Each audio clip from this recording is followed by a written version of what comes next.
PBE Consultores, cuidamos tu negocio con calidad. Presenta.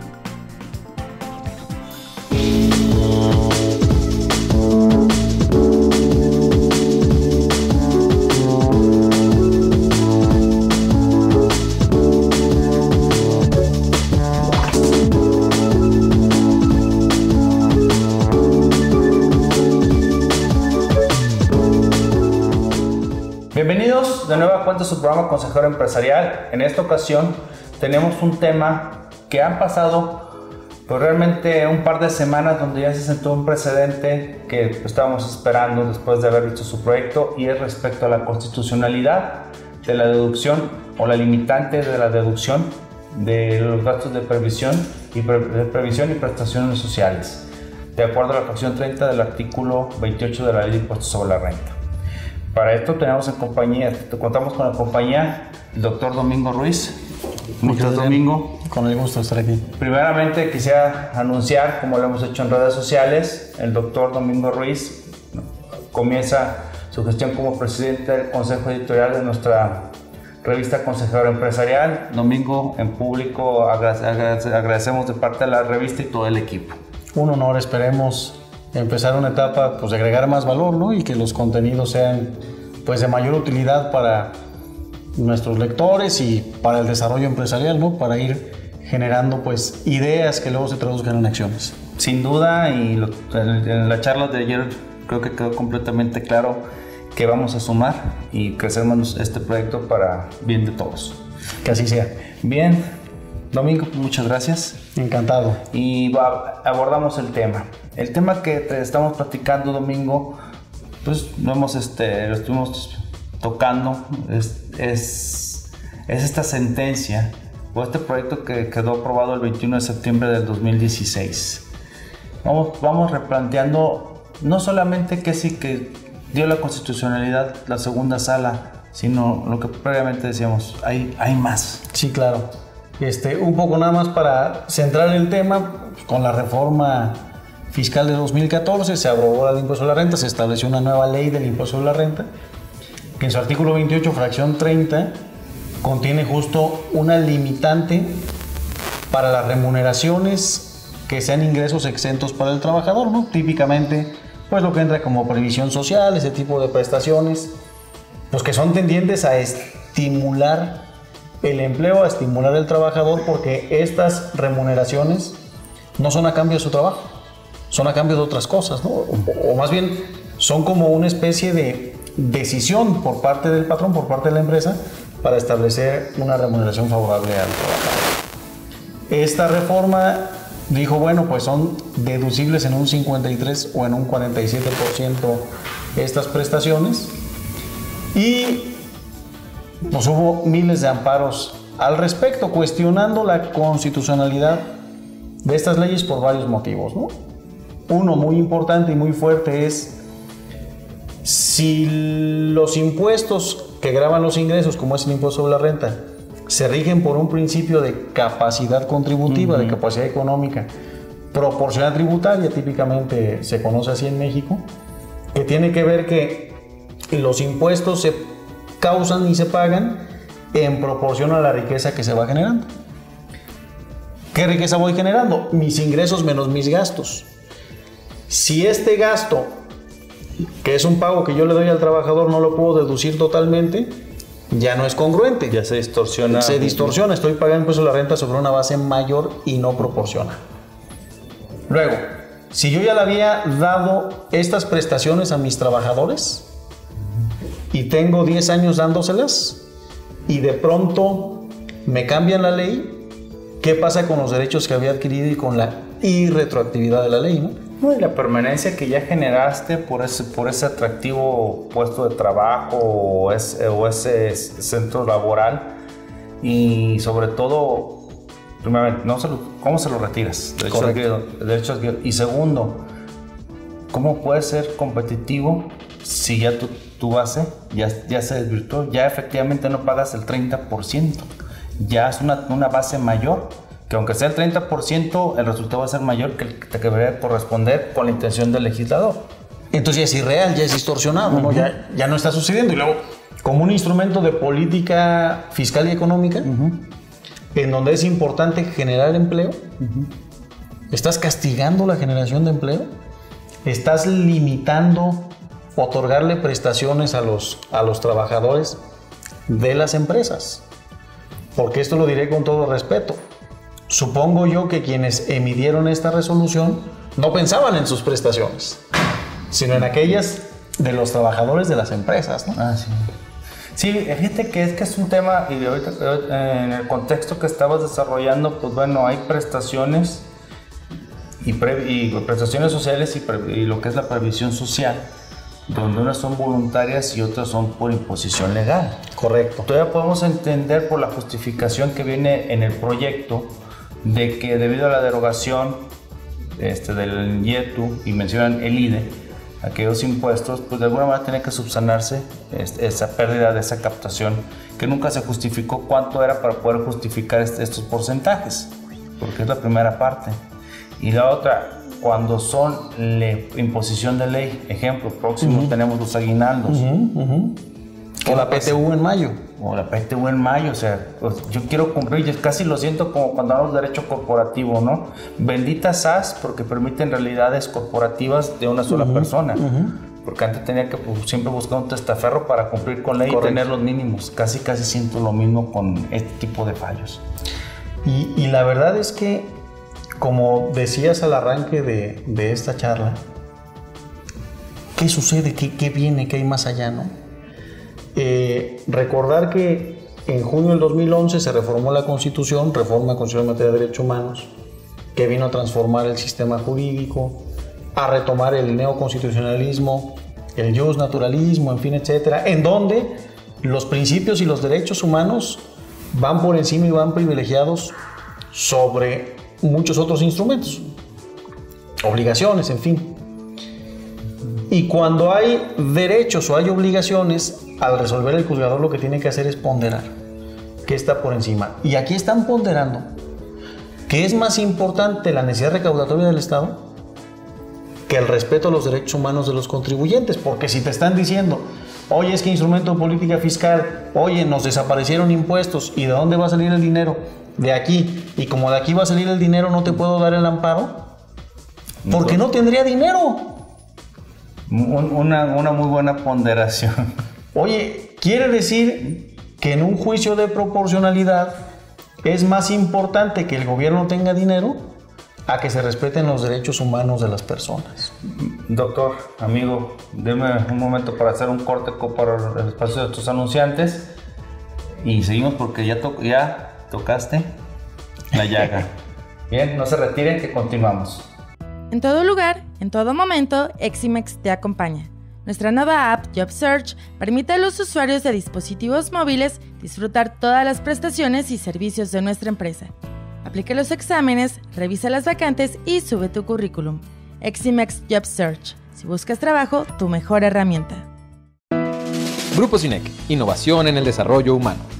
En un mundo globalizado en el que se busca solidez para alcanzar sus objetivos, es necesario contar con grandes equipos de trabajo para obtener soluciones. En Grupo SINEC encontrará al aliado que le ayudará a dedicarse a realizar sus competencias clave, aumentando sus utilidades y eficiencia. Le proporcionamos el respaldo en su capital humano especializado y optimización de los procesos de negocio reduciendo sus costos. SINEC, innovación en el desarrollo humano. Siguiendo con su programa Consejero Empresarial, con este tema de la constitucionalidad a la limitación de la deducción de la prestación o previsión social. Bueno, Domingo, tocabas ahorita un tema trascendental, el grado de ponderación. Tenemos doctrinistas como Robert Alexis, cómo te dice cómo se pondera, y pareciera que como humano no me protege. Hay reglas, pero como contribuyente no aplican. Es que parece ser, de hecho por ahí había alguien que había publicado un artículo que decía el fin o la muerte del amparo fiscal. Porque parece ser que vivimos en un mundo que va evolucionando desde el punto de vista jurídico en favor de los derechos de las personas, en fin, salvo el mundo tributario. De hecho, la propia Constitución, en temas de efectos generales de las sentencias de amparo, salvo la materia tributaria. Hay un principio muy importante en el artículo 1 constitucional, que es el principio de progresividad. No podemos nunca retroceder en derechos, tenemos que avanzar por mandato constitucional. Nunca habían dicho, sí había dicho la Corte que por fines de parafiscalidad o extrafiscales se justificaba, ¿no? A ver, es constitucional el IDE o el IEPS para los por los temas de... Está bien. Pero entonces ahora dice, es que esta extrafiscalidad, parafiscalidad, es la desaparición de los impuestos. No, eso es fiscalidad. Eso es necesidad del dinero que entre, perdón, del gobierno de que entre dinero. Y me reduces derechos con ese pretexto. ¿Dónde está el principio de progresividad? Y luego, pues desde el punto de vista técnico y lógico, parece ser que siguieron una corriente que se llama realismo jurídico. ¿Cuál es esta? Está el positivismo, que dice lo que diga la norma, eso es lo que vamos a hacer. El justnaturalismo, no, la dignidad humana, los principios. Valores. Pero luego está el realismo o pragmatismo, que es, a ver, el juez sabe qué va a decidir y después tiene que construir los argumentos que justifiquen esa decisión. Eso es lo que pasó. A ver, esto es constitucional, ahora vamos a ver qué les decimos, ¿no? Reconstructivo. Entonces vamos viendo las deducciones, ¿no? Son estructurales y no estructurales. La Corte había resuelto que en esta clasificación las deducciones estructurales son las que se vinculan con el ingreso que se va a obtener y las no estructurales no son necesarias, indispensables, en fin, para obtener el ingreso. Estuvimos bien en esos años, 2011, 2012. Hasta ahí vamos bien, ¿no? Los pagos que por este tipo de prestaciones se hacen a los trabajadores, ¿qué son? ¿Estructurales o no estructurales? Estructurales.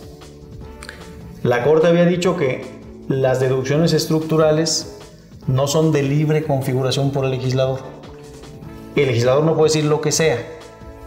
Tiene que seguir parámetros, proporcionalidad tributaria. En las no estructurales puede decir lo que sea. Y ahora se sacan de la manga. ¡Ah! Es que son directas e indirectas. Las indirectas se vinculan con la estricta indispensabilidad de los ingresos, las directas y las indirectas no. Las indirectas son de libre configuración. Ah, claro. La reconstrucción. Esto de dónde salió, ¿no? Pero ¿a dónde vamos? Porque si el día de mañana hay una reforma que se diga es una deducción estructural indirecta y su límite es inconstitucional, ¿por qué no nos va a decir alguna sala de la Corte? Es que las deducciones directas son primarias y secundarias. No son absolutas o relativas o algo. Sí, acuérdate nada más del fallo de la aprobación de la sentencia del 21 de septiembre. Es la referencia que van a dar. Sí, claro. O sea, que no nada más es el rechazo a esta violación constitucional, sino, platicabas, el precedente de esta nueva sintonía de interpretación jurídica, por alguna manera, porque sí es una completa reconstrucción. Yo creo que si empezamos a leer la ejecutoria al revés, la entendemos mejor que si la vamos leyendo los pues porque no tiene sentido, o sea, ¿sí? No tiene un orden lógico, las premisas de cada argumento no se relacionan con las conclusiones, en fin. Sí, yo critico ahí cuando te menciona, agregando lo que dices, bueno, es que el ICR es un impuesto que su objeto es el ingreso, ¿sí? Va. Dice, hay una base que es la que se va a tributar, conforme el 9 de la misma. Y dice, pero las deducciones no son un derecho, ¿eh? No me reclamos que te las... No existe el derecho a las deducciones. Dices, bueno, si está dentro de la ley, si es una potestad conforme al 27, los contribuyentes podrán disminuir sus ingresos.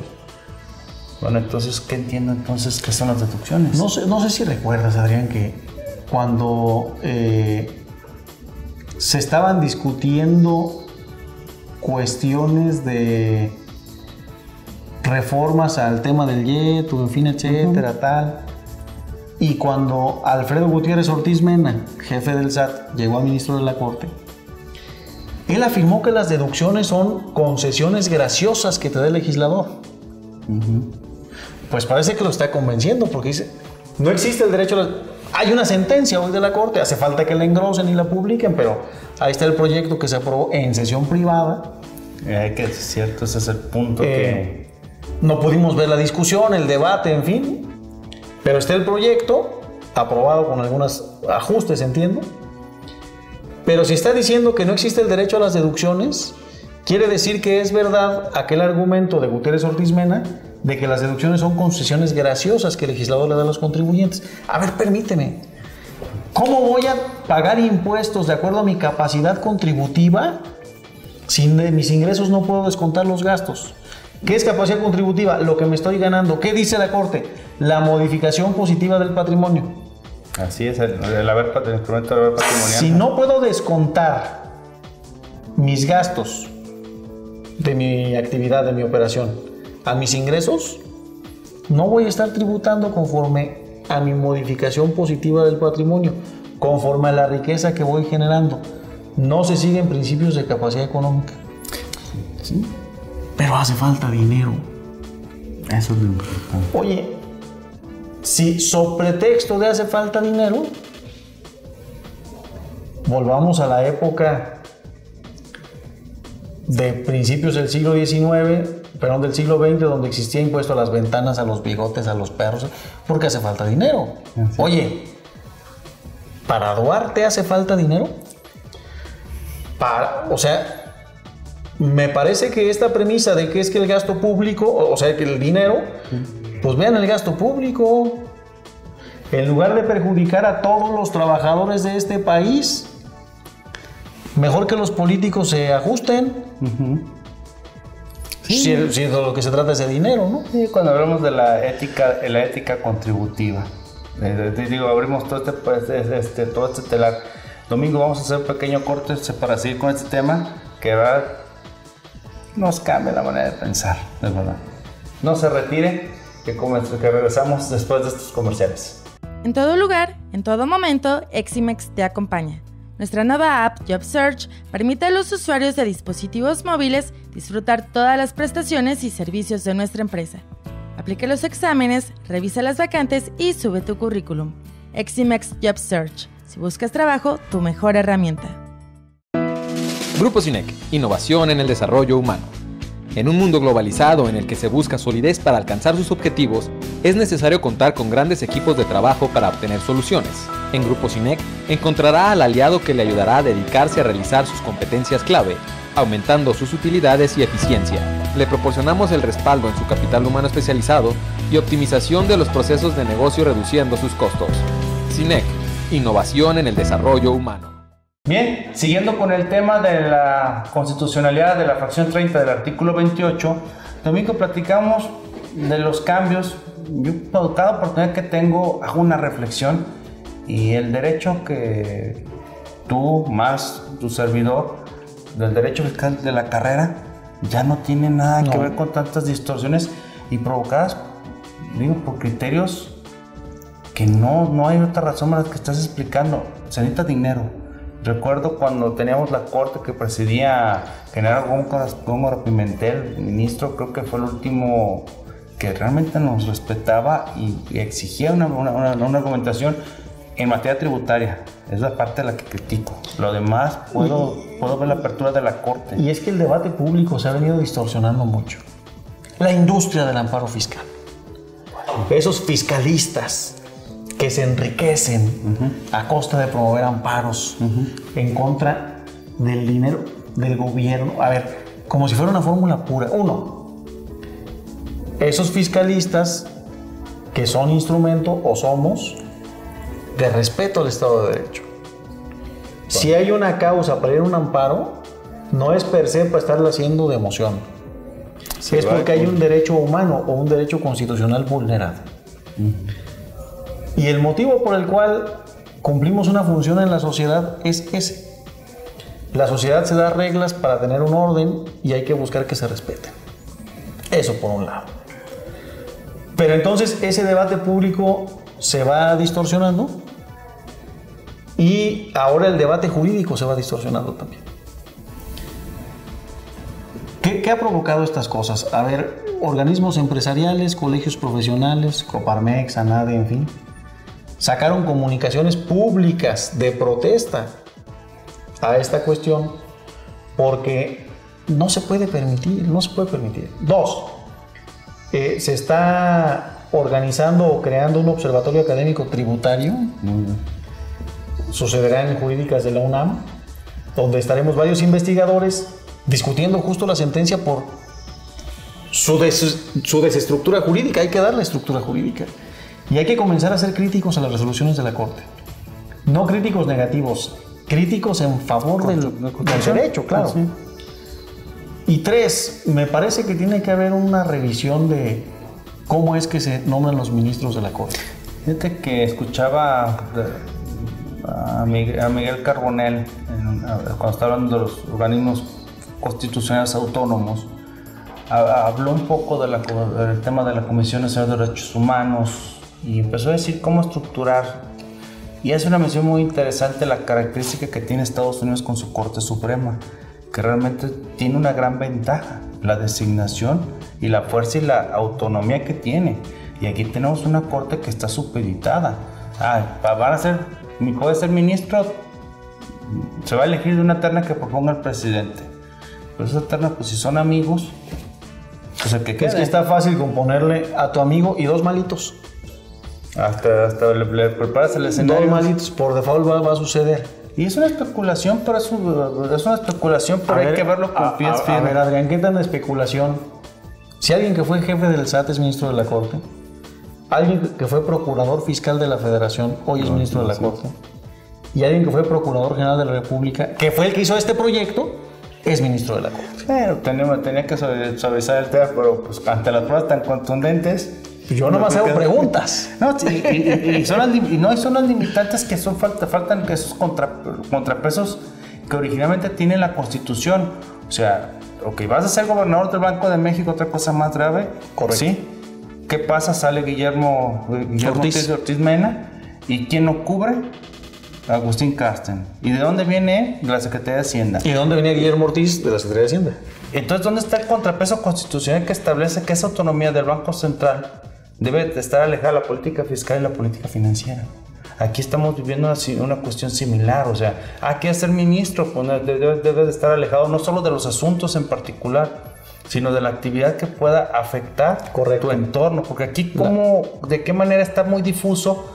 Tomando de ejemplo el ministro Alfredo Gutiérrez Ortiz Mena, de que se alejó de asuntos que cuando él era jefe del SAT pudo haber tenido alguna cuestión de interés. Que es difuso, él era el jefe del sistema del Servicio de Administración Tributaria, y ahora como ministro, pues, cualquier cosa que vote puede ser cuestionada, ¿no? Porque además, no creo que si hoy eres jefe del SAT o cumples una función y mañana otra, te levantas y piensas diferente. Yo honestamente no lo creo. O sea, ¿qué tanto nos cuesta cambiar un paradigma, ¿no? Sí. Un punto de vista, en fin, sería complicado. Entonces, sí creo que es una batalla que tenemos que dar. Pero mientras sucede esa batalla, hay otra. Tú decías, ¿qué tan distinto es el derecho de cuando lo estudiamos ahora? Y es que estamos unos chamacos. No, habla por ti, amigo. Yo tengo algunos ayeres más. ¿Qué tan distinto es el entorno fiscal de 3 años a hoy y de enero a hoy? Me parece que el empresario, el que está operando empresas, generando empleo, generando riqueza, tiene que estar atento a estos cambios del entorno y estarse reinventando constantemente. Hoy, muchas prácticas que eran aceptables, de poco riesgo, en fin, hace un año, hoy son de riesgo. Y si sabemos cómo van cambiando los criterios jurídicos en el Tribunal Constitucional, en fin, me parece que el enfoque que tenemos que empezar a dar es hacia la gestión del riesgo dentro de la empresa. Y no ser necios. No ser necios. Sino más bien, decía un profesor, no soy necio, soy consistente, ¿no? No ser necios en, no, es que así lo hago siempre. Ya no es como siempre. Es empezar a cambiar las prácticas empresariales. Claro, hay que dar otra batalla, en fin, pero mientras la ganamos, o mientras algo sucede, o mientras transformamos el sistema jurídico, o mientras hay que seguir día a día haciendo las cosas. Digo, los aguinaldos vienen ya en diciembre. ¿Así? No hay que autoengañarnos. Ya está. Las cosas son como 26 de son. octubre. Sí, las cosas son como son. Hay que aplicarlas así y hay que empezar a buscar cuál es el esquema más óptimo de operar en mi organización, gestionando el riesgo. Y antes de la entrevista, el tema que te decía, tratar de observar no solamente el fallo o el fin de un pensamiento y un razonamiento de un órgano jurisdiccional, sino lo que de ahí se está desprendiendo. O sea, platicamos las consecuencias, claro. Exactamente, jurídicas. Ya las otras, pues, cada quien va a tomar objetivamente su decisión, pero abre un terreno inexplorado en cuestión del derecho mexicano, el tema del outsourcing. Digo, no haciendo una simple mención. La tesis del 19 de julio, pues todos la ven de que no, pues es para el outsourcing pleno. Dan algunas reflexiones, pero la finalidad. Pero hay un fenómeno económico fiscal sobre todo cuando es jurídico fiscal, que se reconoce, que es la recalificación. Que antes decíamos, bueno, si la autoridad quiere demeritar determinada relación, determinado contrato, tiene que seguir los procesos ad hoc para cada uno. Pero no, ahora ya tiene esa autonomía para el precedente, claro, y es el motivo por el cual se había denunciado la contradicción con la otra jurisprudencia que está en Puebla, y que la Corte dijo, aquí no hay contradicción, porque no es un caso exactamente igual. No es un caso exactamente igual, pero son los argumentos exactamente iguales. Y que eso preocupa, pues. Completamente. Y que eso preocupa, y por lo tanto, sí hay que poner las barbas a remojar. Sí hay que ponerlas, porque si nosotros partimos de la base que la autoridad fiscal es una autoridad solo fiscal y que solo puede pronunciarse por los efectos fiscales de un acto, pero no sobre el acto, sí, que sí. Ya hay una puertita sobre la que seguro la autoridad fiscal va a seguir trabajando, para hacer otro y otro precedente hasta que sea algo ya, digamos, aceptable. Sí, yo creo que se aboga mucho a la doctrina de la autonomía del derecho fiscal, pero aquí ya en México con estos criterios está, pues no es una puerta, ya es un portón, ya es algo de temer, esa autonomía de definición que tenía por característica económica el derecho fiscal y su importancia, pero siempre con esa ponderación. O sea, yo menciono mucho a Robert Alessis precisamente porque él te da sus tres bases para poder lograr una ponderar. Para ponderar, y yo creo que esa autonomía también debería ser sujeta a quien va a tomar una decisión también a ponderar lo que va a decir. Claro, porque ya que le entras al tema de la ponderación, es en casos difíciles. ¿Era este un caso difícil? Me parece que estaba muy claro como para buscarle tres pies al gato, ¿no? Así es, definitivamente. Pero bien, Domingo, para poder cerrar este programa y nuevamente agradecerte que estés con nosotros ya como presidente del Consejo de la revista Consejero Empresarial. Esta plática es muy sabrosa, la verdad, disfruto cada vez que platico contigo o fuera de cualquier momento, y pues haberlo llevado un poquito ya más familiar este tema y ya como parte de la revista. La última recomendación en esta ocasión para el empresario ante este panorama. Yo lo haría en dos sentidos. Uno, a quienes somos profesionales de los ámbitos fiscales, tenemos que ser más profesionales, más profundos, más científicos y no autoengañarnos. Al empresario tiene que ser más crítico y más cuidadoso, tener un sistema de control y gestión de riesgos adecuado en su organización y no irse a la ligera, escuchar opiniones sólidas, fundadas, de qué sí puede hacer, y aunque su deseo fuera que fuera diferente, si frente a sí tiene el consejo de que es riesgoso y no lo haga, pues que no lo haga. Está su patrimonio y su libertad de por medio. Solamente. Nada más. Amigo, muchas gracias por estar aquí con nosotros. Con esto terminamos en esta ocasión el programa Consejero Empresarial. Recuerda seguirnos en redes sociales. En YouTube nos encontrará como Consejero Empresarial TV. Suscríbase, y ahora con la novedad de marcar la campanita para que le esté avisando en cuanto le esté llegando algún nuevo contenido de nuestro canal. Y en Facebook nos ubique como RCE, Consejero Empresarial. Denos un like para seguir con este proyecto adelante. Muchas gracias y nos vemos en la próxima. PBE Consultores, cuidamos tu negocio con calidad, presentó.